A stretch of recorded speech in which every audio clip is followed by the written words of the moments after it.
are. We have Ray Szymanski on the Edge television broadcast. Good to see you.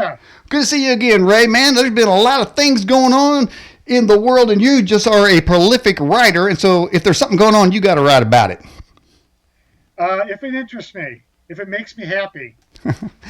Hey, I did like what you say when you had an outreach to the show talking about your new book, Alien Shades of Grey: Victoria's Secret Truth. You said, now if the guest host can't have fun, I may not want to come on the show. Well, you guaranteed you're going to have fun on this show. I'm assured of that. As a returnee, I know I'm psyched for it. Well, you never know. I mean, in this show here, you could actually be on the show and be abducted yourself. But Ray, we're going to be talking about Alien Shades of Grey, and once you remind the folks a little bit about your history when it comes to Wright-Patterson and your history in this field, ufology. And that's a really good place to start. In 1973, I was a cooperative education student at the University of Detroit. I came down here for a work-study program. My very first week, I had a mentor whose name was Al, and he said, "Come on, I'm going to take you to the cantina, the Greasy Spoon, the cafeteria. I'm going to buy you a candy bar as a welcoming gift." So we step into the long hangar to get through to the Greasy Spoon. It was dark. It was empty at the time. And he says to me, "Have you heard about our aliens?" Whoa. And I'm like this 19-year-old college student who's just thinking about my girlfriend I left at home and, how I'm going to pass the next semester. And he lays this, "Have you heard about our aliens thing?" So we had this kind of short conversation, and he said, well, there was a crash out west, and they brought the aliens and their craft here for examination. And I asked him about, where they store the stuff, and he told me that we had tunnels, and the aliens were in the tunnels, and it was kind of a poorly kept secret that everybody on the base knew that there was a connection between Wright-Patterson Air Force Base and extraterrestrials. Probably, now that I know, it's 40 years after, it was through the knowledge that Project Blue Book had been there for 22 years. Did you actually... So that was that poorly kept secret. That was my introduction to this whole thing called aliens and the connection to Wright-Patterson. Mm-hmm. Now, what was your view of aliens to begin with? I knew nothing. I was like a deer in the headlights. When he said aliens, I was thinking, well, people in the country illegally, or, I zero.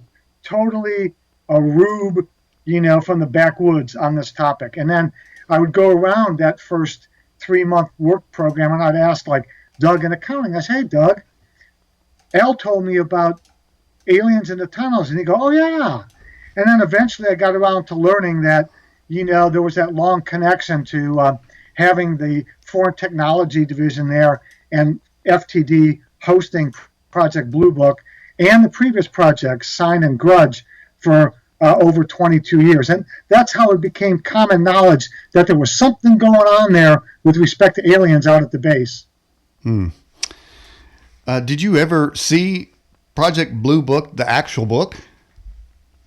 I did not, but in fact, I have documents from the real Project Blue Book. And the way I came about those is, and I actually have 6 slides that were in the official records of Project Blue Book. And the way that came about is that there was a researcher here from Project Blue Book. He was a lieutenant, and he lived in Fairborn, Ohio. When he left, he forgot his files. He left them in the garage in the place he was renting. And years later, an estate sale came up, and somebody found these files and realized, I think the guy's name was Caramona or something like that. And the guy who found him said, "This is from Project Blue Book." So an eventual friend of mine had gotten a hold of him, called me up and had me inspect them, and said, "Take what you want." And I took a couple of files and some of the slides. So Blue Book definitely was here. And I believe now that the rest of that box, my friend has sold them off to somebody else, and they're going to archive them and make them available eventually online to everybody for research. Mm-hmm. I know this is not your forte of research, but you talk about missing files. There's a kind of a internet lore out there that some engineer was on his way to testify before Congress in the Apollo landing, the moon landing, and he had a bunch of files saying that the technology is not there to get there, and he had them in his car and they were stolen. Is that myth? Have you ever heard of that? Honestly, I've never heard of that. Okay. But you know what? In view of everything else that's out there for skullduggery, I wouldn't be surprised. But I'm totally oblivious to that. I'm sorry. Yeah, skullduggery, that is a good word, or a candidate might call that malarkey. We deal with a lot of malarkey, and so we do have to weed through what people tell us, and we have to do our due diligence to research. I know you've done that, and you continue that in your newer writings. Last time we talked together, Ray, we talked about your other book, but we're talking about Alien Shades of Grey, Victoria's Secret Truth, and that's kind of a good play on a title to continue on with that theme. But tell us, who is Victoria? Well, Victoria Fitzpatrick is a mid-50s aged professional. She's been corporate vice president of company, head of sales for corporations. She's now a vice president of a nonprofit. And so she's been out there dealing with the public and dealing with customers. So it turns out that in 2016, well, actually, we go back to 2013. Now, have you ever been to a UFO conference? Yes. Okay. So can you tell me when your first conference was? Was it a year ago, 10 years ago? Try to throw a dart at it. Well, no, mine, it was easy. The first conference I went to was the Gen 6 conference last year with Steve Quell and his people over there. I think it's called Answering the Alien Question. They had a lot of speakers that's coming up on a thing that you're doing in the, what's it called? Aliens in the West. What's the conference out west you're doing? Contact in the Desert. Yeah, Michael Schratt. I mean, a bunch of speakers that were on there. I heard at Gen 6, so it was last year. Well, you know how overwhelming that can be. There's so many people you want to see, and you want to hear this, and then you want to socialize and everything. Well, I'm at my very first UFO conference, and I've been waiting decades to go, and I'm sitting in the audience, and I haven't even heard the first speaker yet, and a couple comes in. It turns out it was Victoria and her then boyfriend, Glenn. They sat down next to me, and so we heard the first talk together. Then it was like a 15-minute break. And I turned to introduce myself to Glenn, who was sitting to my left, and then Victoria was one chair over. And we introduced ourselves, and then Glenn turns to me. Well, he turns to his girlfriend. He turns to Victoria, who I didn't know at the time. I didn't know either of them. And he says to her, "Can I tell him?" And I'm thinking, whoa, like, dude, I don't even know you, and like, you're gonna spring some personal stuff on me, and I'm buzzing because this is my first UFO conference. So she kind of nods, and he turns to me and he goes, "She has hybrid children living on a spaceship." Now you can imagine, I'm not even broken in. I'm a UFO conference virgin, though I've read tons of books and articles. So she kind of nods knowingly, and then, I get into a little bit of discussion with her. Now, I'm going to tell you, she has told me unequivocally that she has no recollection of being on a spaceship with her children, with hybrids, and she will deny that to this moment. Her boyfriend got that information, I now understand, from a third party who basically told him, "You know that woman you're hanging with? Well, I got a story for you." And that's the story that Glenn was told. So, be that as it may, I meet her. I see them frequently during the conference. I don't see them again. The next year at the same conference, kind of run into them. I say hi. 2016 rolls around. My first book, which was called 50 Shades of Greys, now called Alien Shades of Greys. I meet up with Victoria, and we just start talking about the conference and stuff. Fast forward to the last day of the conference, I go to the casino. I hate the casino. It's filled with smoke because it's a Native American casino, and everything in me stops working. But there was this voice in my head that kept going, "Go back to where the back of this casino is," which is stupid because I only play slots, and there's no slots in the back of this very smoky casino. By the time I get back there, who's standing there? It's Victoria. So we have this conversation, and she starts telling me like from 3 years ago. I said, Victoria, your boyfriend told me about you had kids on a spaceship and stuff. And since we got nothing else to do tonight, tell me all about it. So while she was playing the $10 blackjack, we started talking. And my first book was out, and I was working on a second book, and I thought, I think I'm going to scrap this second book because this looks like an interesting story. And that's how it happened. It just, some voice was guiding me to the back of the casino, and she and I just started chatting. Wow. And I think we have a picture right here of you and Victoria.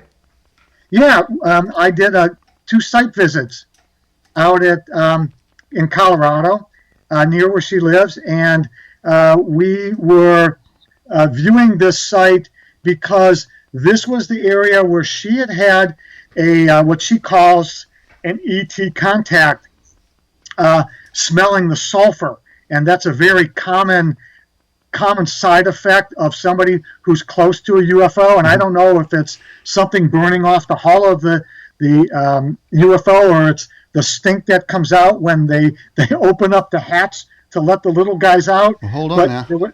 Yeah, she was with 2 other witnesses, and they had this thing. So we went to the site and posed for a buddy picture. Thing about what you just mentioned was interesting was the smell of sulfur. Now, Ray, I got to tell you, man, when I've had some exorcists on this show, they tell me that a lot of times when a demon comes into our dimension, there's a smell of sulfur from the other side where he came from. Well, I'm not sure what we're really dealing with when these ships come down, so I'm open-minded, and you know what I'm saying. It could be anything, and I'm hoping that's a coincidence. Yeah, wow. And I'll tell you, I've heard an interview with her on another show, and I know you wrote a book about it too. And one of the things she mentioned that really piqued my interest. This connects with my visit to the alien conference last year, and Michael Schratt, who's going to be on that conference with you, who gave this phenomenal. I hope he does the same thing for y'all out there. But the history of UFOs. He just went bam, bam, bam, bam, and so many UFO sightings and alien type of creatures I had never even heard of. I mean, I've heard the classic mantis, reptilian, gray, Nordics, those kinds. But he's talking about. Then he gets into these like really weird alien things, and one of those was the Michelin Man alien. And he gave like 3 sightings of somebody said there was Michelin Man, but then I heard Victoria Fitzpatrick saying, I saw a Michelin Man. That's really incredible. And if you think about it, there's a template to abductions.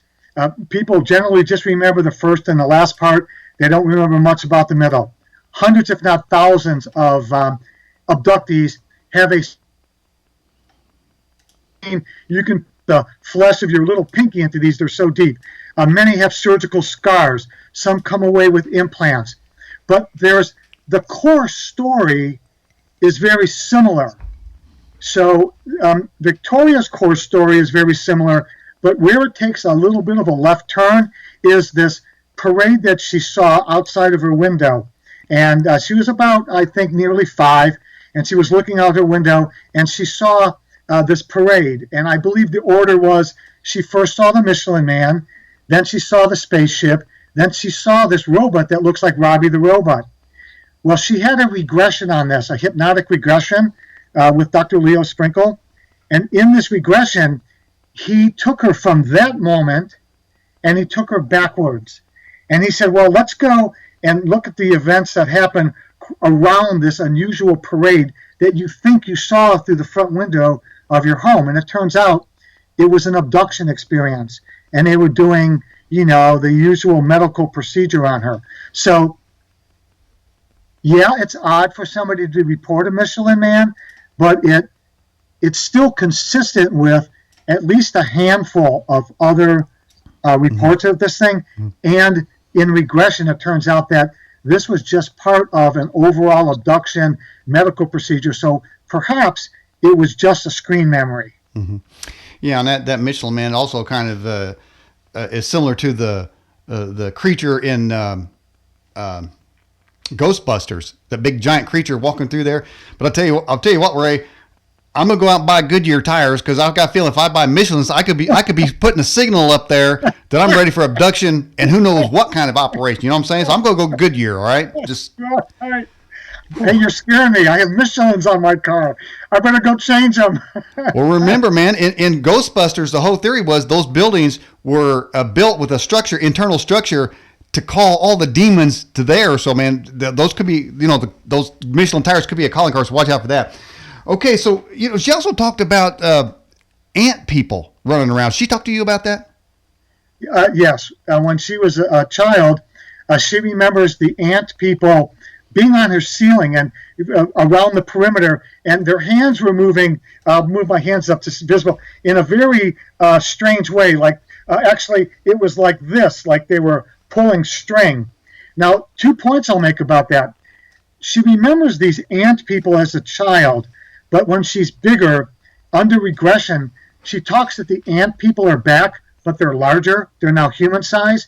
And so I can only speculate that the ant people were large when she was a child, but again, reducing them in size gives the child less of something traumatic. So again, probably a screen memory. And later under a regression, she was telling, I'm not sure if it was Barbara, I think it was Barbara Lamb, who also did a regression on her. She was talking about this hand motion, and she had been taken aboard some craft and taken to another world and through a veil.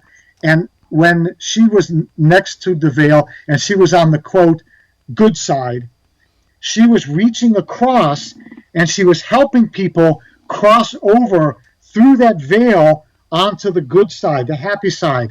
And so Victoria surmised that perhaps that ant hand movement that she saw was some kind of forecasting or foreshadowing of what she was going to be doing, because decades later, she's drawing these people or entities through this veil or this curtain. And the similarity was not lost upon her. I'm not sure what it means, but small ant people to big ant people, and doing this as an adult, pulling them through maybe an interdimensional veil. I really don't know. Mm-hmm. All right, everybody. For those of you just logging on, we have on our Newsmaker line via Skype, Ray Szymanski. He's talking about Alien Shades of Grey, Victoria's Secret Truth. If you have a question for Ray, just put it in the live chat going on now, or you can click on the guest question button in the top menu of the Edge's website here. We're also simulcasting this show on our YouTube channel, our website, and audio through iTunes and TuneIn Radio. You can pick us up 4 ways for just audio on those 2 last ones there. All right, Ray, we have a question from Put Yahweh First. He says, I lived in Fairborn, Ohio. My dad stationed at Wright-Patterson in 1966. I was 3. He says, why did reptilians haunt me there? I guess he had reptilians dealing with him in that area. I don't think they know any boundaries. And, in those years, we had nuclear weapons on the base in the SAC area. And so, there's a history of UFOs and ETs with a high interest in nuclear weapons, nuclear power plants. So I'm guessing that maybe they were in the area to see our stockpile, our nuclear weapon stockpile, and he was just fratricide. I'm not sure. Maybe they were checking his father out. Maybe his father was a B-52 pilot, and that's where they would have put those bombs if they were necessary. Mm-hmm. So maybe if you could ask him if his dad or mom was military, maybe that's the connection. Mm-hmm. I think I may have told you last time that my wife went to a Trump rally of all places, and a retired military guy from Wright-Patterson, covered with medals, said, "Hey, I'll take you for a tour over there, but I got a feeling that he ain't going to give us a tour to whatever kind of alien craft or technology they've got over there." All right, Kevin Utterberger says, Ray, do you ever think you were being lied to in your work and people are disseminating disinfo to you? I would think people lie to me all the time, but I spent 40 years as a research scientist at Air Force Research Labs, and so that kind of gave me a really good bullshit filter. Can I say that on your show? Absolutely, I'm guaranteed. Okay. So it gave me a good bullshit filter, and I have a tendency to run things to bedrock. So, I'll take stories, and people have tried to pass videos off on me and then pictures and stories. But if I can usually tell if it's a story worth tracking down. And let's say Victoria's case, I could have blown her off. They could have been trying to reel me in and said, hey, this guy's from White Pad. We're going to send him on a goose chase. But, I looked at the evidence and I gave it a first pass. And what I determined is that she had 3 regressions by 2 world-class hypnotherapists. And I did my research and talked to experts about how you fool them and if you can fool them. Then I looked at her physical evidence. I looked at medical records. I looked at the scoop. I looked at surgical scars. I talked to family members who also had these experiences. So it's a multi-generational thing. So it passed my BS filter. And then the further I dug into it and I got to bedrock, the better I found her story. So, yeah, people lie to me all the time, but I kind of cut through that very quickly. But in Victoria's case, I'm 100% convinced that this case is genuine. Mm-hmm. Did they harvest her eggs? Yes, and by her own admission. What do you think that process is? How that would go? I don't know. Obviously, it's subjective, but what would, being a scientist like you are, a scientist kind of guy, how would you see them extracting it? What would they do with it? What would you surmise on that? Well, I'm not a physician, and the process for removing an egg is very well known to us, as it has been for decades. Mm-hmm. So I'm sure that the visitors have no problem with it. Long needles or however it's done. What they'll do is, and again, this is based on my research by reading the people who are the experts, the Yvonne Smiths, the John Macks, the David Jacobs, the Bud Hopkins, all of those people who have done research in this area, Kathleen Martins. Basically what they do is they'll take an egg, they'll fertilize it, and then they'll splice in some alien DNA. They will then reinsert the evolving embryo into a human, sometimes possibly Victoria, and we can get into that later. And they will gestate that fetus for 30 to 90 days. Then they'll come back and they will remove it, and they will bring this fetus to term in another location. So it's basically a non-voluntary alien breeding program is what it's all about. Okay, what do you think they fertilize the egg with? Sperm, human sperm. There are many male. In fact, it goes all the way back. The first guy to admit this was Barney Hill. If you remember the famous Betty and Barney Hill story, mm-hmm. She claims they took her eggs, and Barney said that they took his sperm.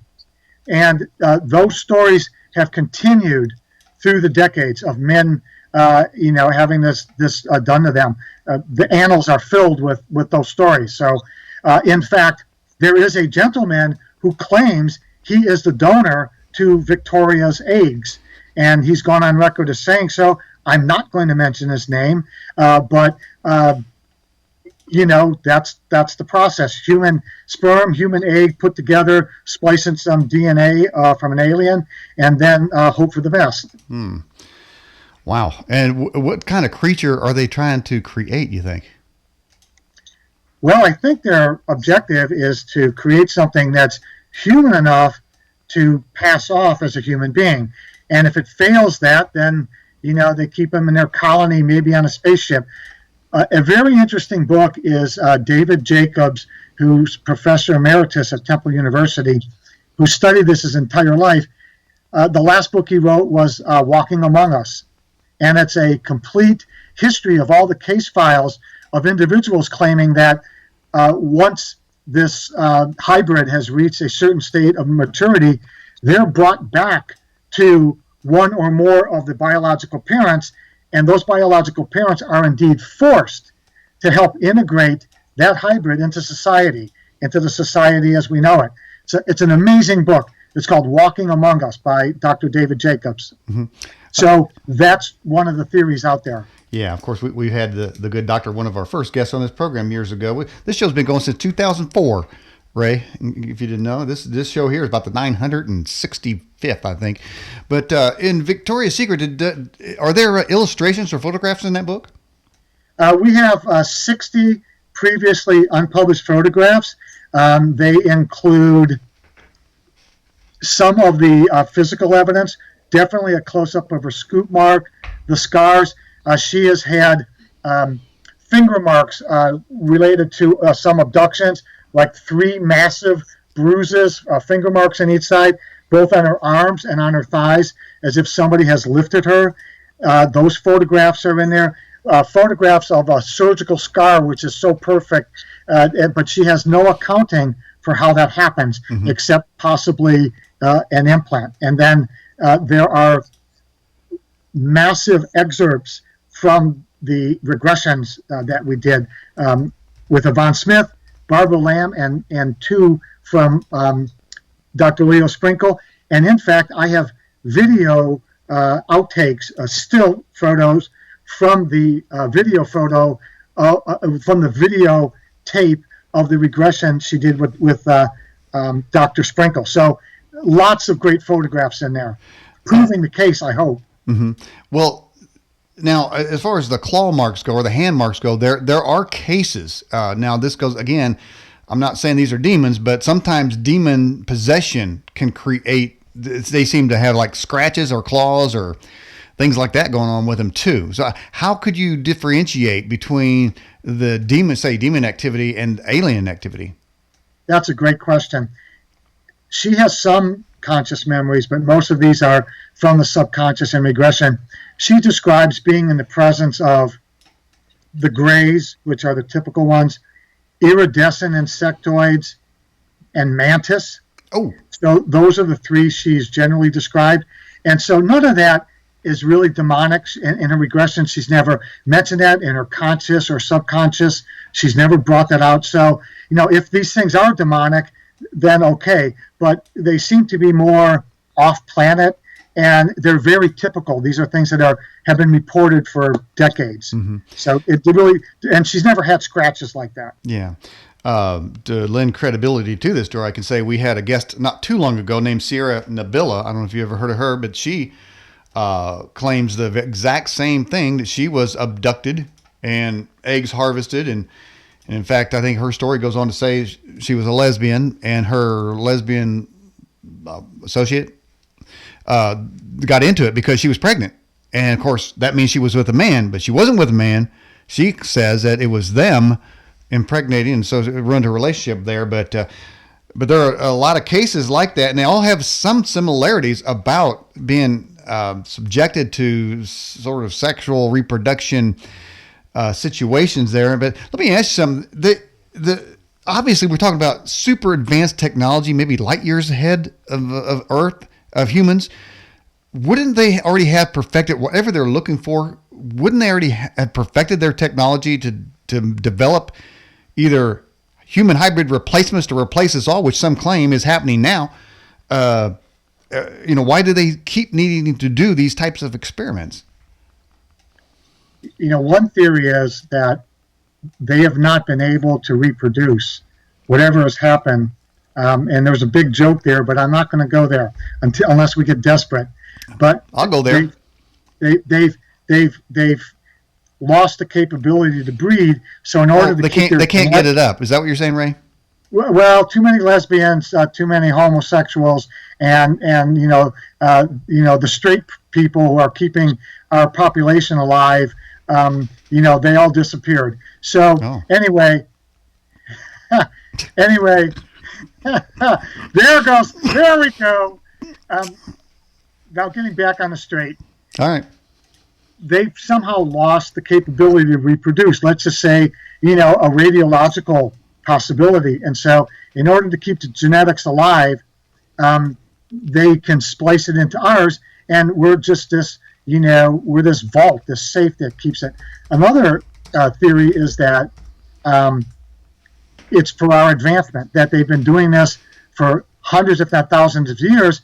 And the first time they brought us from ape to Neanderthal, and then Neanderthal to Cro-Magnon, and Cro-Magnon to Californium, and Californium to Midwesterner, and so they kept improving our genetics, and that this is just another step in the evolution. That okay, we've gotten it so far. We've made a mess of things. We're toying with nuclear weapons. We're destroying the earth. We need to make an adjustment now, maybe make the human being less aggressive or, more empathetic to the planet.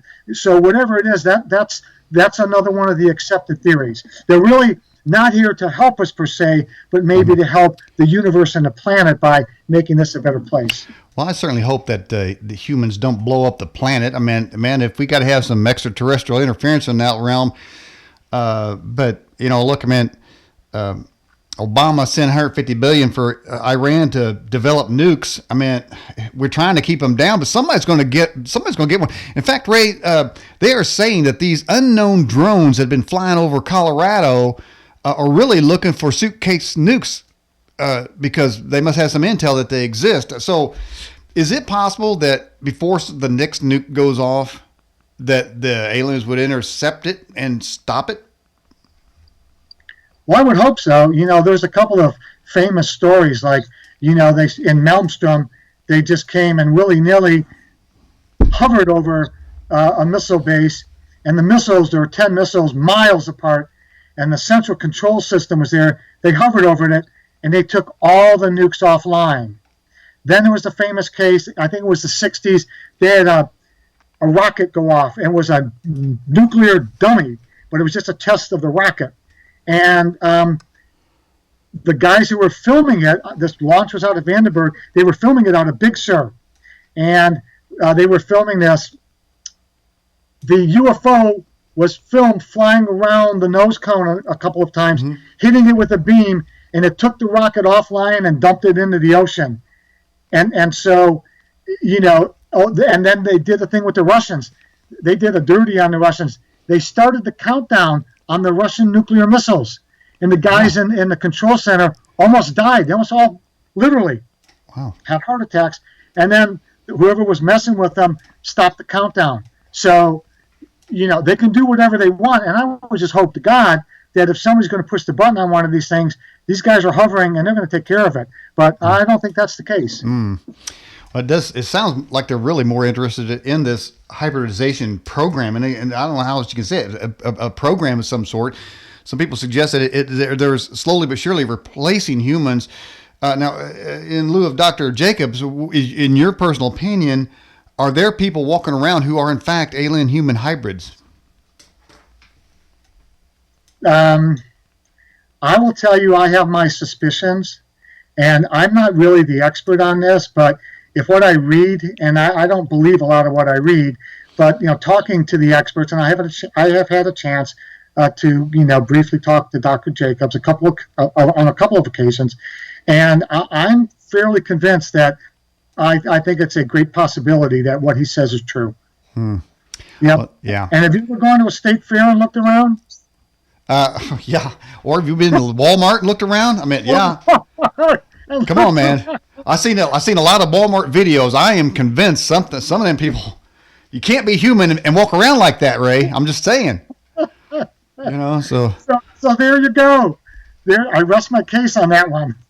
All right. Question from Overbuilt Automotive says, Ray, do you think Dogman is a DNA modified super soldier or any kind of other alien? Now, Dogman seems to be popping up here recently. Certainly, there's a lot of Dogman sightings around the Skinwalker Ranch and various places. It's kind of a weirder phenomenon, but everything sort of starts out weird. I mean, they talked about the chupacabra years ago, and it was supposed to be a ghost of some kind. It never existed, but all of a sudden they showed up dead in Texas. So, is there such a thing?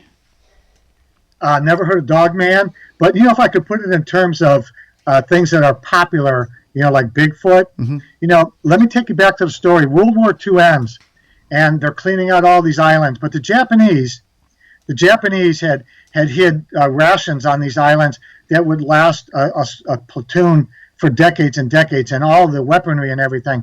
And I'm not sure how many decades, but I'm going to say 30 years after the war ends, a Japanese soldier crawls out of one of the caves to see what's going on and realizes everybody's on the beach sucking down pina coladas. And somebody tells him, they find out who he is, and he's been hiding for 30 years in a cave.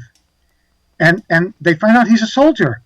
And he thought he was just waiting for, his time to go out there and cut loose. Now, that being said, with all the ships that have landed from other planets, why not? What if somebody got left behind? And maybe a couple, maybe a ship crash. Now, they certainly don't want to see us because we're not nice people, and they know that as soon as we see them, we're going to do the thing we always do with things we're afraid of. We're going to kill them. So it is entirely possible that something got left on this planet, and it is still hiding. And I only say this because that Japanese guy had 30-some years in a cave, and he survived just fine without talking to a single human being. Which leads me to Antarctica. Do you think something's going on there? Well, there's that big hole, and you get the satellite view, and you see that. And I would say, what a great place to hide, wouldn't it? Yeah. And why not? Because not many people get there. It's a great place to hide. A personal question just came through for you. They said, Ray, what are those medals behind you? Those are part of my running career. I ran 16 marathons. I ran dozens of half marathons, 10Ks, and I was lucky enough to run Boston twice in 2010 and 2015. Wow. But now I only run halves and 10Ks. Uh-oh. Well, good for you. That's awesome. So, all right. Well, tell us a little bit more about Victoria Fitzpatrick. Was she ever taken on the craft, and did she ever describe what it looks like in there? That's a great question. In one of her early regressions, she's lying in bed, and she feels this vibration, and it's very unusual, but her whole body is vibrating, and she's awake, and she knows she's awake because she looks at her favorite clock, and her clock radio's still on, listening to her favorite late night show. Okay. So she knows it's not a dream. And to prove that she's actually vibrating and it's not a mental thing, she starts to vocalize, and it comes out like this. So she realizes her body is vibrating. You can do that if you vibrate your body and send out a little noise there. Suddenly, she's scooting down towards the end of the bed, and the next thing she knows, she is being floated through the wall of her bedroom. And there is a craft waiting there. And she's taken aboard the craft. And she eventually gets to meet, there's a person, there's an entity in her room that first talks to her before she goes through the door and through the wall. And then when she's in the ship or wherever she winds up, this entity is there and basically was like the escort, and then lets her go. And now she's facing 3 iridescent mantis creatures. Whoa. And she describes them as wearing robes with hoods. And she describes them as being these Jesuit robes, like priests. Now, here's the cool thing. Many times in the literature, I've run across a nearly identical description. The core story is always the same. Mm-hmm. In some case, they're green mantis. In some case, they're more humanoid. But the core story that seems to be the same is they have these funky Jesuit robes with the hoods on. Wow. And there's always 3 of them. And so the core story is the same, but the details may differ, like where they were or maybe the coloration of the entities. Mm-hmm. But again, her story is in concert with many other stories that I've read from reputable researchers. So she's slid into this location, and like most people who have had that experience, it's silvery inside. There's no edges. everything seems to flow, and they're sitting on this bench that seems to flow out of the wall, and she's basically upright, facing them, and they're communicating with her telepathically, and they're exchanging questions and answers, and they wind up whispering to each other. So all of that is actually laid out in the book Victoria's Secret Truth. Massive parts of that regression are actually in there. But yes, she's met those types of creatures multiple occasions. Wow.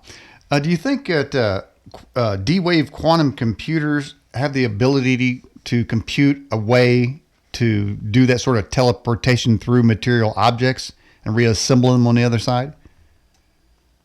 We have a thing called 3D printing. We're sending electrons, and what happens out the other end? We can print something. It could be as big as a tank. It's one piece at a time. So, you've kind of got that intermediate step done. How they get to the actual, transporting, the beam me down or beam me up, Scotty part. That's the question. How do you disassemble all the atoms and then reassemble them so your nose isn't sticking out the side of your head? Is it possible? Nobody's told me, but theoretically, I think it's possible. Yeah. I don't know if I mentioned this last time, but the inventor of the D-wave quantum computer says that when you go there, it's super cooled, and it has almost like a heartbeat. It sounds like a heartbeat. And he described that area as being at the altar of an alien god, is what he said about the D-wave computer. So something pretty funky going on there. But that the teleportation would make sense if somebody's going to be abducted. A lot of times people say that if they're with somebody, they end up with some sort of paralysis. They can't wake up. And others say that both bodies are, say like two people in a bed, but some maybe spirit or a replicant of that person gets taken and they're still there. Anything like that going on? With Victoria? Yeah. Well, first of all, I agree with what you said. There's many cases, and I'll point out one later, but back to Victoria. Her grandson is also an experiencer based upon his testimony. And one day, he was a young boy in his first experience. I think he was just shy of 4 years old. And he talked about the mice people coming to his room. Yikes. And taking him down and putting a booger up his nose and touching his eye with a stick and then making him go to sleep. But it was basically, the booger was probably an implant, and it's not unprecedented to be touched with some kind of a mechanism and go to sleep. But he said to her, "Grandma, guess what?" She said, "What?" "You and I were on a spaceship." "Oh, really?" And she said, "What we were doing there?" And he said, "We were taking people to the hospital." "Well, why were we doing that?" "Well, to fix them." And basically what he described to her was a standard scene that's been reported many times, where an abductee gets into the room, wherever it is, and it's the silver inner spaceship, and there's all these humans on the table getting inspected. Well, to the little boy, it looked to him like a large hospital, and that was his interpretation of it. But basically, they were together on the spaceship about to have a medical procedure, and he remembered, he had a conscious memory of that sort of thing. So in this case, they didn't get turned off. But if you read your Rendlesham history, read a new book by Jim Penniston, he was around the ship with John Burroughs for 45 minutes. Burroughs had the deer in the headlights look and never moved. It was as if his body had shut down while Penniston was going around the ship and drawing it and taking measurements. And John Burroughs was like a deer in the headlights for a full 45 minutes. So that happens too. When you're talking about Victoria vibrating, I left that one alone. Just saying. Thank you, and she appreciates that. Okay, very good. All right, hey, so we've got several. How many times was Victoria taken? In her regression that she has brought up, several, and in fact, there's probably many more.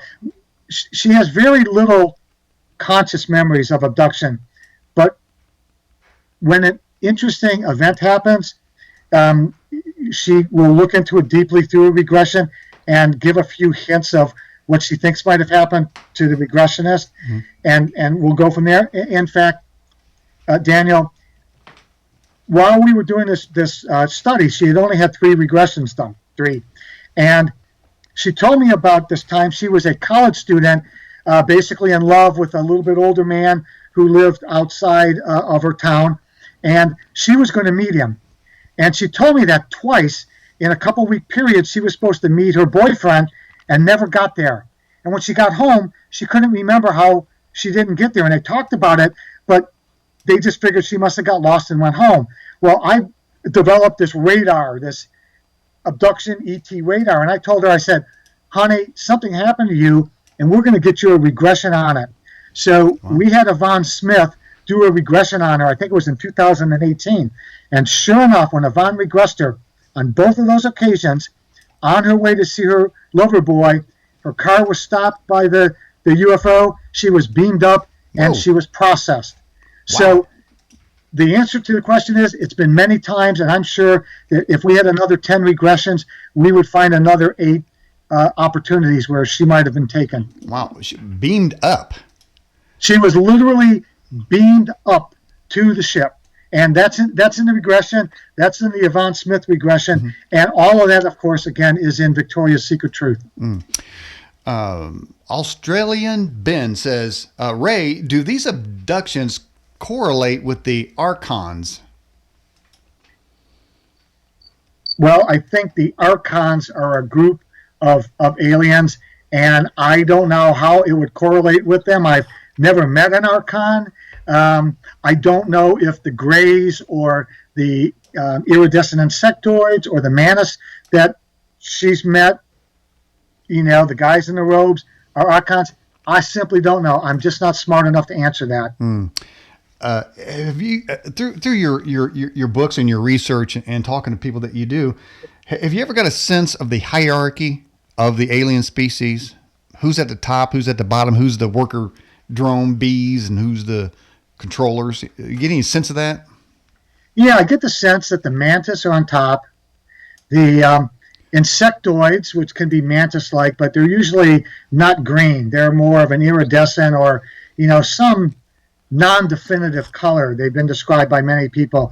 So they're kind of in the middle, and they're the wise men. They're like the mantis are the doctors. They're the ones doing the procedures, actually the hands-on.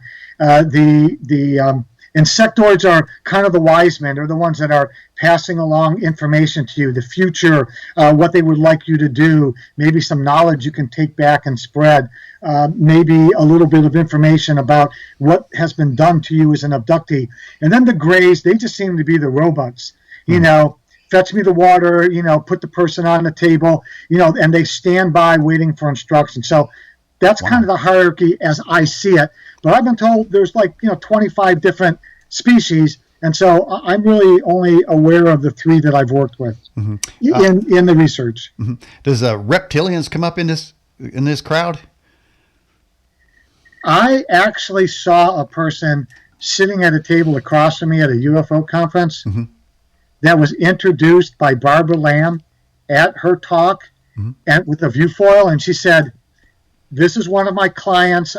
She is a hybrid. She is part reptilian." Whoa. And of course, I said, BS. Then I went to lunch, and I sat at a table, and across from me, I looked up, and the woman whose face was on Barbara Lamb's PowerPoint slide was sitting 6 feet away from me. I nearly swallowed my tongue. Wow. Daniel, she looked half reptilian. Honest to God. And when that happens, somebody's got a third eye, and you don't want to look, but you got to look. Right. And that's how I was for that lunch period. I was like, oh, man, I couldn't believe it. But there was this woman sitting across from me, and I swear she looked like she was not totally human. And how people throw this out to the live chat. Anybody ever seen somebody who you feel was either an alien or demonically possessed or anything? Something that gives you the creeps. Just a quick little line in there for everybody who may have come across something.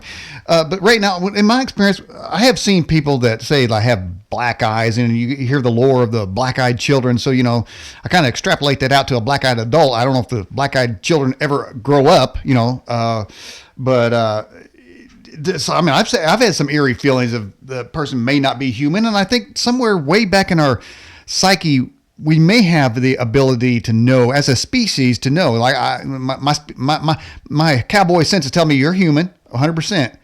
But I have some people on the show that I may not say that about, and I think if you. So, that's okay. But no, I mean, I think some of our listeners and reviewers would also agree that I have some people on here that may not necessarily be human, and they point that out a lot of times to make sure I know about it. But I think there is something out there. There is some difference in this in what is walking among us. But again, do you think that once they get done, are they trying to prepare their own species to take over our planet, or they just want to use the mineral resources, or they want to develop hybrids and take it back to the home base, to the home planet? I think if they wanted to take over, they could have done that decades ago. They're clearly technologically superior to us. Just ask the guys from the Navy who were chasing those Tic Tacs around the Pacific. They can shut people off, at a distance, like John Burroughs, and while Peniston was running around. This happens all the time. So they have the technology to overtake us at any time. The question of why they haven't done so may be because, if we believe theory number 2, they're just trying to enhance us. Why? I don't know. Again, above my pay grade. But clearly we're not their equal as far as technology is concerned, and they could have done it, maybe 100 years from now.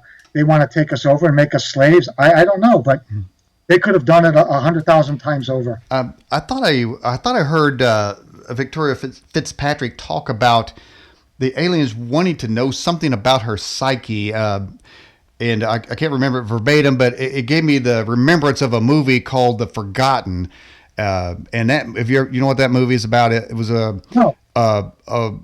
this woman had her child disappeared. And her husband said, we never had a child. And she swore that she did. And her friend who she knew had a child, their child was missing. So a group of people had their children missing, but somehow she had this connection to that she was looking around and she thought there were pictures in a book and they were there one day, next day they were just blank. And so the premise is that the aliens were actually trying to find out what the connection was of this woman, because everybody else they were able to mind sweep into believing they never had children because they took the children and were doing whatever they're doing. But she had some connection that was stronger than their ability to mind wipe. And they wanted to know what that universal connection between a mother and a child was. And they wanted to know what it was. And it kind of reminded me of what Victoria was saying. But do you think there's more to it on this line? Because I thought that was an interesting premise among UFO movies. Is there something more that they want from humans besides just organic DNA hybridization? I think I know what point you were grasping for. Victoria said that in one of her regressions, actually multiple regressions, they wanted to know why she was so strong, and that why in comparison to her mother and her brother. Now the history of that is that from about 1951 to about 1985, there was a place here called National Lead of Ohio, also known as Fernald, and they produced radioactive material for the weapons industry. In the process, they released, this is not a misquote, they released over 1 million pounds of deadly radioactive material into the air, the local groundwater, and Mother Earth itself. And it was a regular part of their production process. It was the biggest radiological cleanup in the history of the United States. Right there, 5 miles to the west of Victoria, where she grew up. And so she was also, so the radioactivity was in the groundwater, it was in the air, she was in the direction of the prevailing winds because she was east of this place. Tens of thousands of people in that area got cancers when they shouldn't have had cancers, and it's all documented. Her mother died of a disease that is radiologically connected. Her brother also died early, and I haven't made that connection yet, but I'm sure it wouldn't be difficult. Now imagine you have the mother who worked in this plant. She worked in the place where they made the weaponry. So she was surrounded, her air, the water, while Victoria was in the womb and while her brother was in the womb. And they all lived downwind of this place. Her mother died early. Her mother had a painful life. Her brother, the same thing. But Victoria has been relatively healthy. Now imagine you're a race from space where the radiation is much higher, and you're trying to breed hybrids. Now, wouldn't it be handy if you found a human being who seems to be somewhat immune to this high radiation? And so Victoria and I both believe that that's one of the reasons that she was selected, because there's something about her genetically that makes her radiologically resistant. Wow. Very interesting indeed. You mentioned of course, earlier we were talking about her having these sort of lucid dreams or visitations, however it came, of ant people and moving threads around her room. And then you said, was it her grandson that had visions of mice people? He called them mice people. So that indicates a generational thing, doesn't it? Is it go back further either way? I mean, and I've heard this before, but in your opinion, is there a generational following from whoever is abducted? Do they follow through the generations? Many people have brought that forward. Thomas Reed, for example, has brought that forward. In my own case, Victoria and her grandson, for sure. I don't know about her grandson. I don't know about her. I don't know about the wife, the mother, I'm sorry, of the grandson. A personal friend of mine who revealed to me, after me nagging her for about 10 years, finally revealed to me that she was an experiencer and had no idea that her children were experiencers. And one night, one of her children said to the other sibling, "Are you going to tell Mom?" And of course, my friend, having two teenagers talking across the table, said, "What are you going to tell Mom? Like, did you smash the car? Or is your girlfriend pregnant?" You know, these teenager things. And the younger one said, "Well, if he's not going to tell, I will." He said, "Mom, last night, all three of us were on a spaceship together." And it was at that moment that she realized that she was no longer the only experiencer under that roof. And the way the older son got onto it, and they didn't talk to each other, even though it had happened other times. They were afraid. And the older son was deposited back in his closet with his pajamas on backwards. And he knew something was wrong. So the next morning, he starts talking with the younger brother going, "Hey, dude, like, what's going on here?" And that's when they confronted it.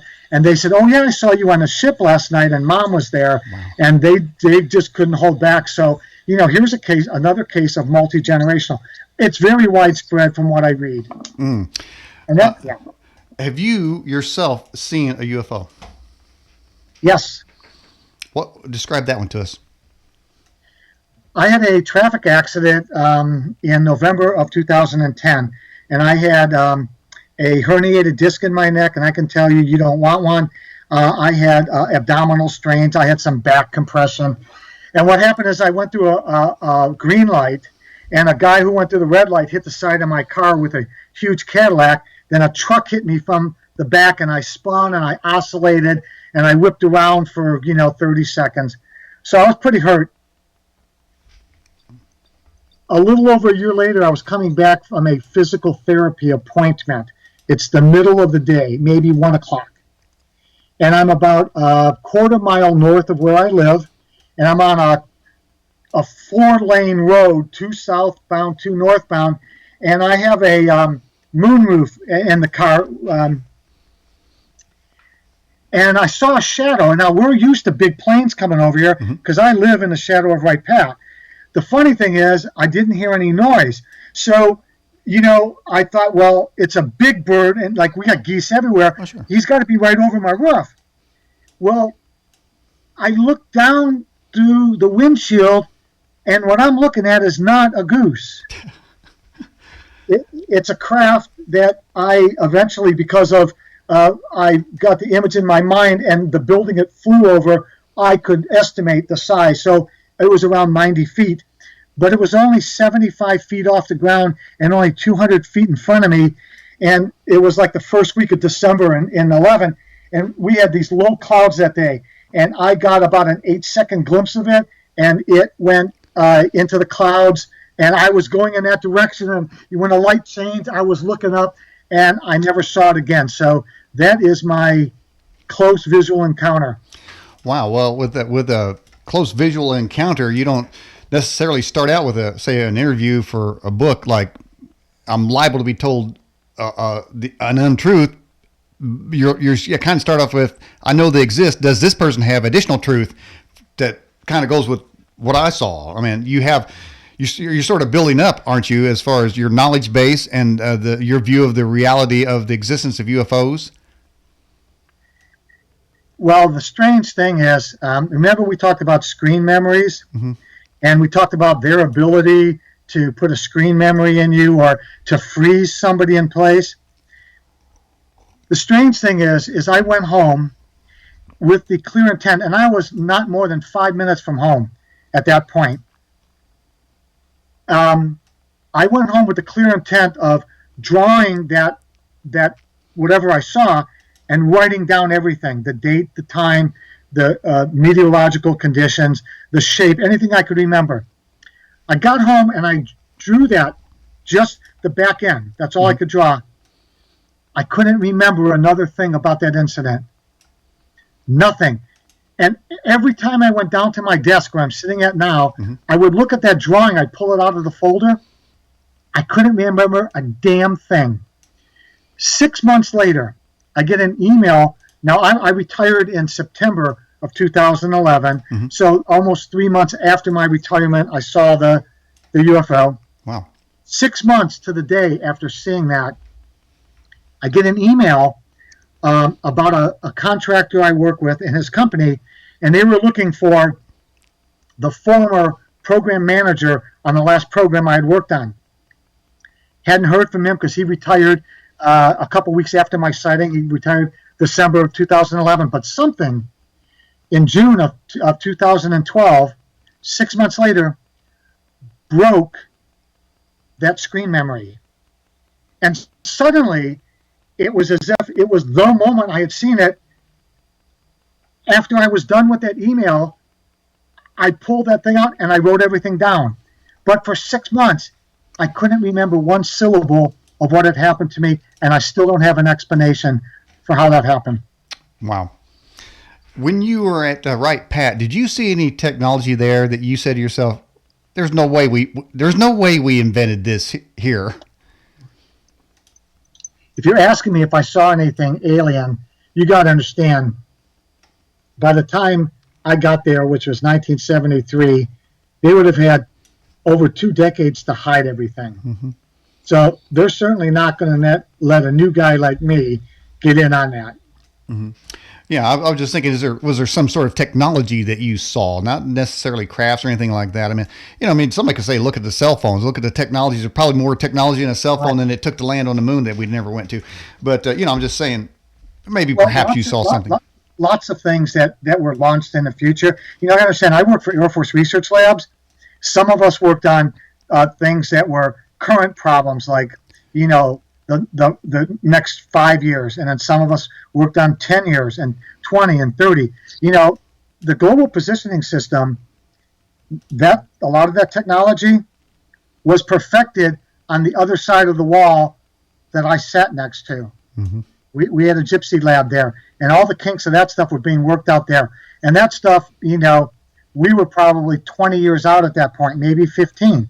So I saw all kinds of stuff that, was in its infancy. Guys were working on lunar lander software, before they launched.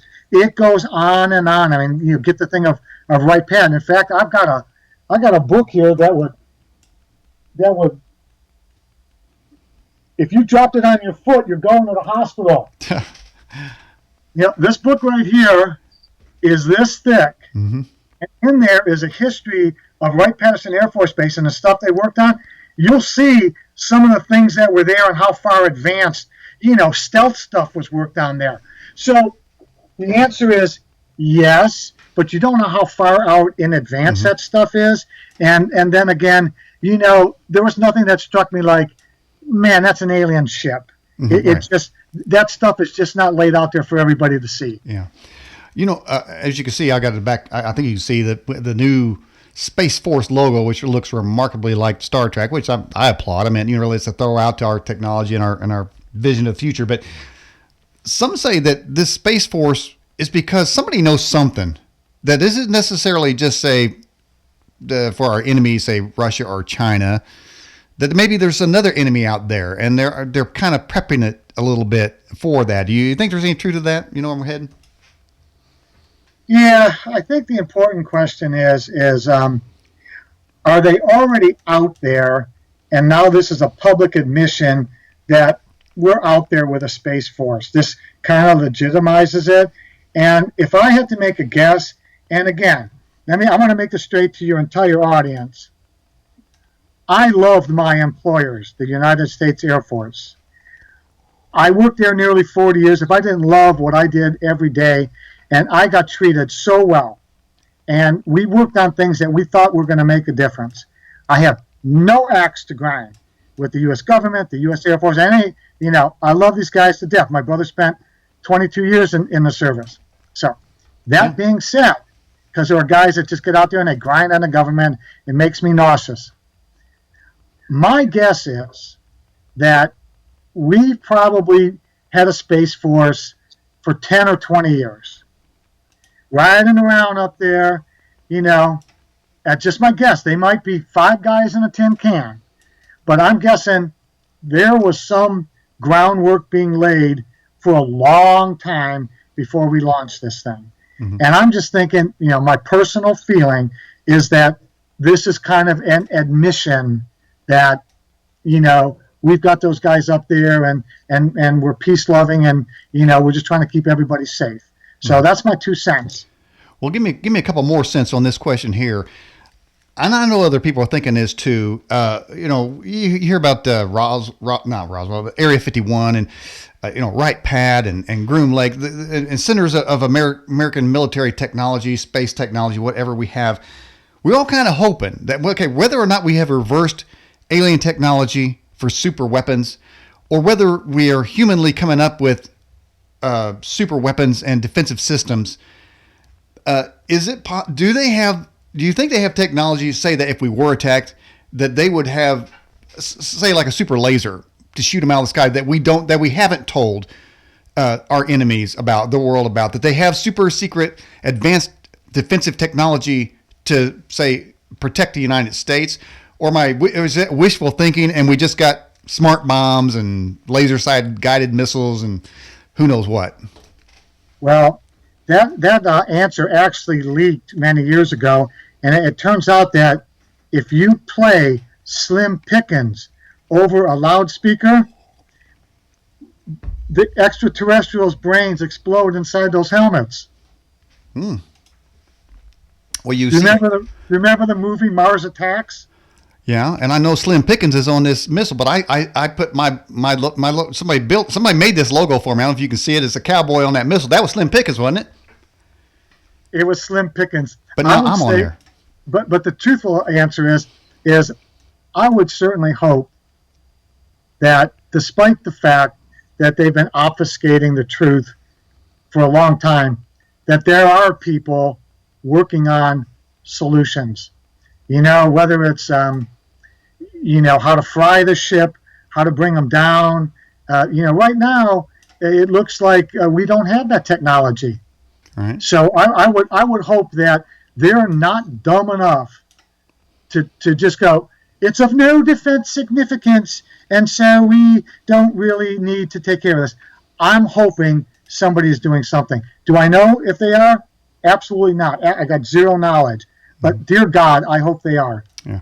Well, I'm with you on that, Ray Szymanski. And I was thinking that, like in the movie Enemy of the State, where they say the technology you see is 25 years behind the technology we have. I'm hoping that's the case too as well, or that the Chinese haven't stole it somehow and hacked it and have the same tech. That of course would be neutral, so who cares? All right, here's a question for you, Ray. Is there a predator class of aliens that you're aware of? Have not come across my radar, but again, open mind. There's books that talk about there being 25 plus species, and maybe they're included in that grouping. I just don't know. Mm-hmm. All right, and then we have this one here from Jim Taylorson. Says, Ray, have you talked to anybody who's had a chip placed in them by the aliens? I would have to say yes. I would think that there's a gentleman, I'll call him Steve. He's very well known. He's a metallurgist. He had his implant taken out by Dr. Roger Lear. And I highly suspect that, as a second person, I suspect that Victoria's grandson, when he talks about they stuck a booger up my nose, and he had a nosebleed after that, a major nosebleed, never had one before. He said they stuck a booger up my nose, then they touched my eye with a stick and made me go to sleep. And the next thing he remembers, he's in his bedroom. This exactly mirrors other people who have had implants. The operation is done. They wave something over their face. Now, he said, touch me in the eye with a stick, but I think maybe on the temple. Boom, it's an anesthetic. They go out, and next thing you know, he wakes up in his bed with a bloody nose. I don't think that's a coincidence. Well, you sure say he stuck a booger up my nose so deadpan that I have to believe it. All right, hey, were you actually in the Air Force, or were you a civilian working for the Air Force? I was a civilian. Okay. All right. That was a question coming in from Put Yahweh First. Rose asked this question. It says, Ray, what do you know about the secret space program that Carrie Cassidy of Project Camelot spoke of? Didn't hear Carrie Cassidy speak. The thing about being a researcher, and this is true for almost all researchers, if you're doing true research, you spend so much time digging the facts to bedrock that you have very little time to read what else is going on there. Now, you got your generalists, you got, your Richard Dolans and your Nick Popes. They're not doing real research. They're basically collecting stories, and they retell them, and they're kind of the face of ufology, and very good. Nick's a friend of mine. I don't know Richard that much, but he's always been kind to me. They're not really doing hardcore research. They're basically keeping the pot stirred. But those of us, and they get to read everything, but those of us who are, interviewing people and writing books and living in archives and listening to regression tapes and all that sort of stuff, and fact checking and, contacting Air Force bases, we just don't have time to keep up with really what's going on in the general public. Ufologically. I'm sorry. Mm-hmm. Now, what would you say to somebody, and I know this question's been asked here on this program, but before, several times, how do we know that regression hypnotherapists aren't planting stories in somebody's brain? Well, first of all, there's no benefit to anybody if they do that. They're getting paid to draw the story out. So they're not getting paid any more or less. Okay, that's the first thing. Second thing is, they're licensed, and it's unethical. And if that ever came out, they're gone. They will never do another licensed regression. Mm-hmm. So the third thing is that a hypnotically enhanced testimony. In other words, I see a robbery, and I can't remember everything, consciously because it happened so fast. But if they put me under, and I recall it was a red Buick, and the guys were wearing face masks, and some other things that might be essential, a hypnotically enhanced memory is admissible in court.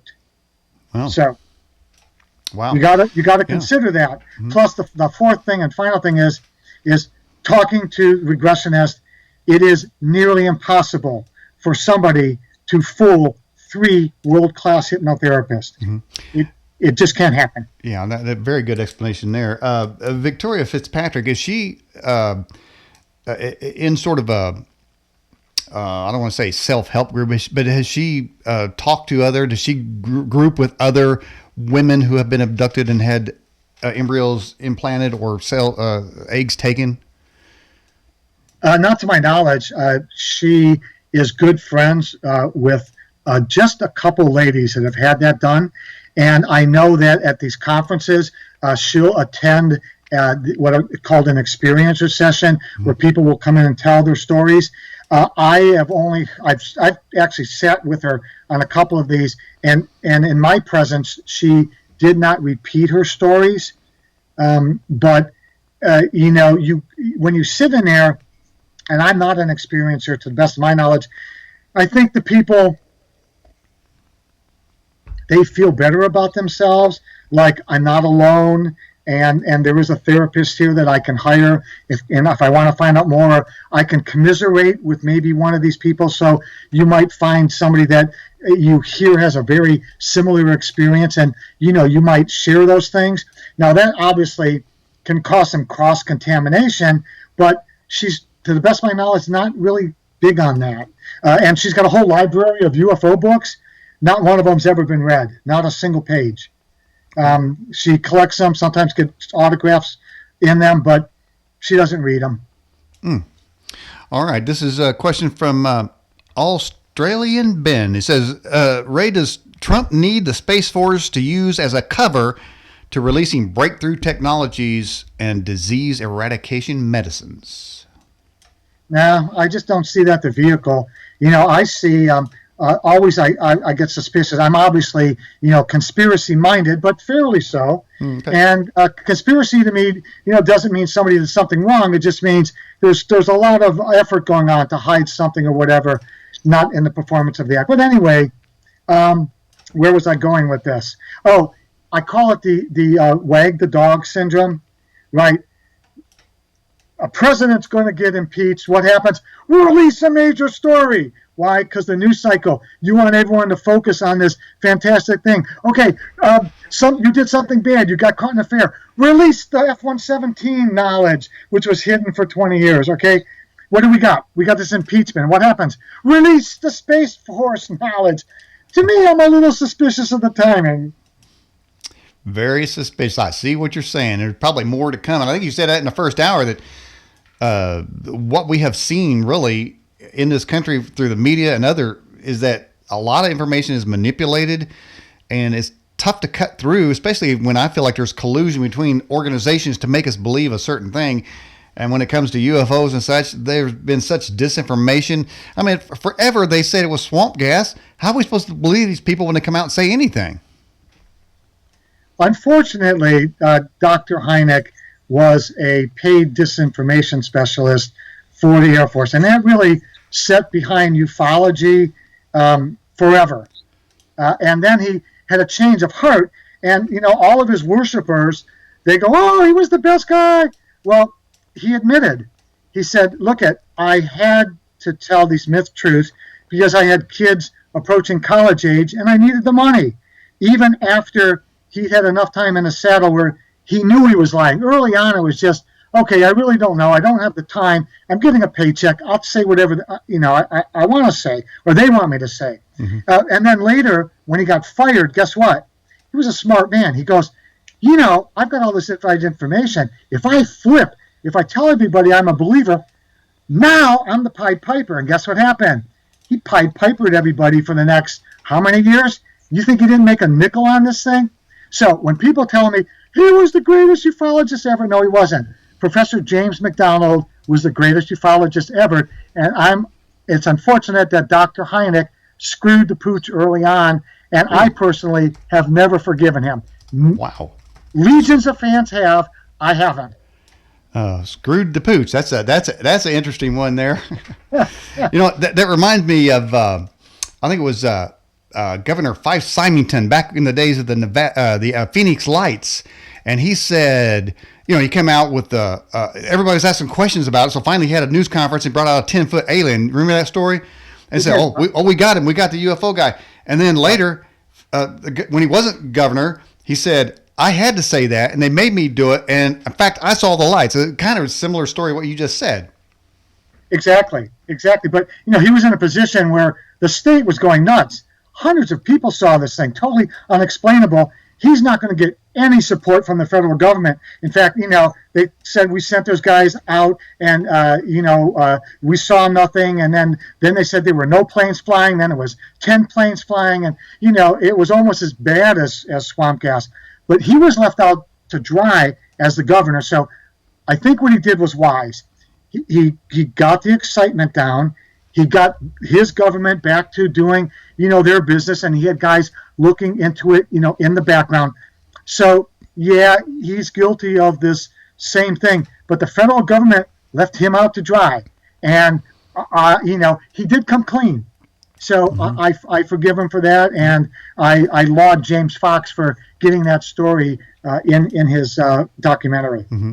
And there's another story about, I think, Jesse Ventura, when he became a governor, he said he went down in some basement office of some kind, and there was a bunch of people sitting around a table, and there was unknown agencies in there, and they were trying to debrief him. And he said, man, something's wrong here. And I think that's what caused him to do his program that he did when he what he saw there and what he heard caused him to develop that program that he had later on after he wasn't the governor. So, Ray, where do you see all this going? So let's just say you have a confirmed eyewitness experiencer who's had this incredible experience, and you've documented in Alien Shades of Gray's Victoria's Secret Truth. Where's all this going? You mean as a global thing, or where's it going with me? Okay, let's start with you, and then we'll go global. Start local, okay. Go global. Well, where it's going with me is, once my books came out, and I have been getting a lot of exposure. I was on Ancient Aliens, an episode called Area 52, and wow, that was cool. I've been on Coast to Coast. There's a brand new program coming on. It's going to debut on the 15th of February. I can't tell you the name of the program.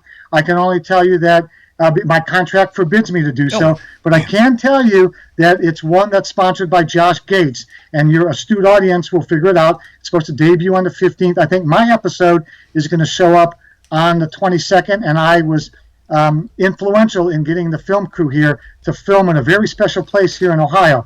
So that's coming up. So there'll be more exposure, but people want to talk to me.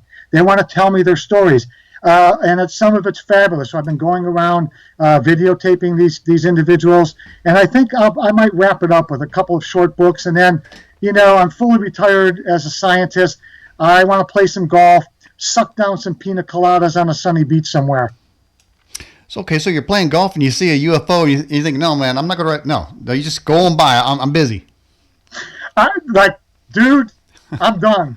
Now, globally, I think, the Navy has kicked this thing off with, releasing those videos. And I'm just holding tight to see where that whole thing goes.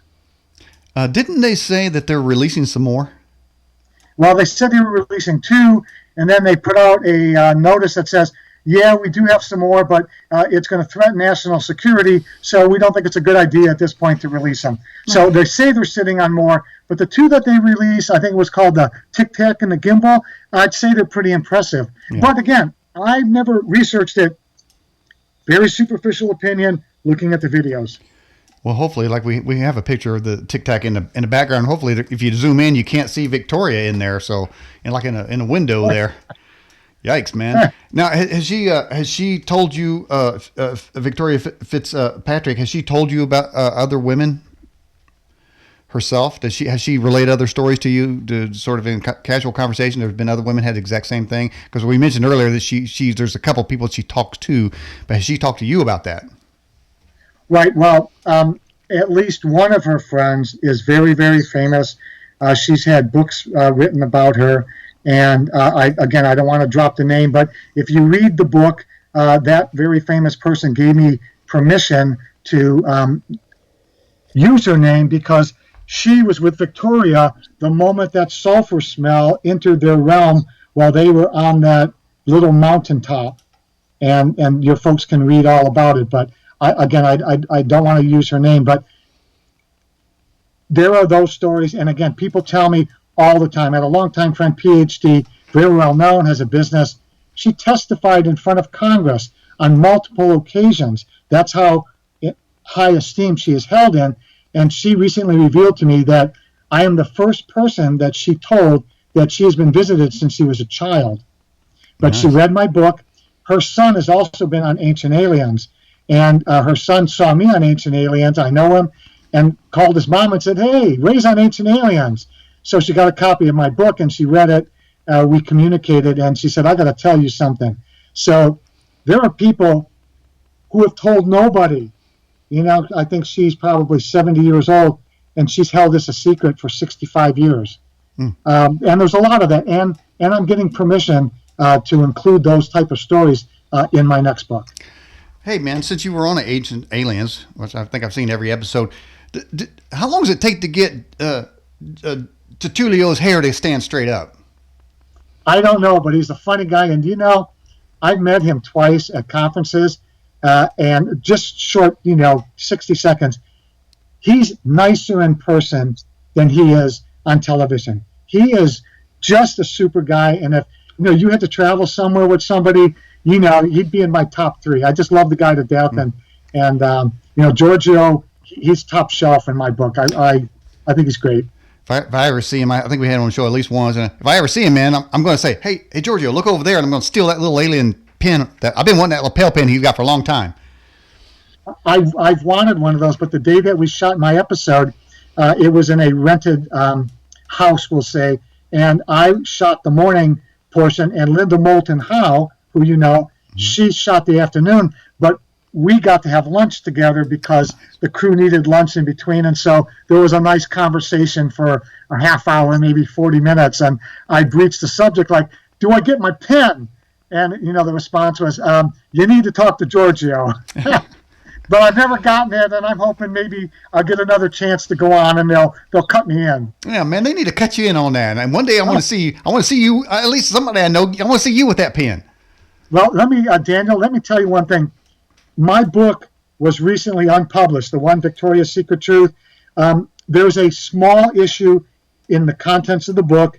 It'll take me 5 minutes to correct, but then I've got to go through the proofing process to make sure there wasn't a domino effect where I changed a photo or a couple sentences and it dominoed through the book and moved stuff around. So I expect it to be back up on Amazon within the next 2 weeks. And I apologize to your viewers for that, but it was just brought to my attention. I took it down immediately. Mm-hmm.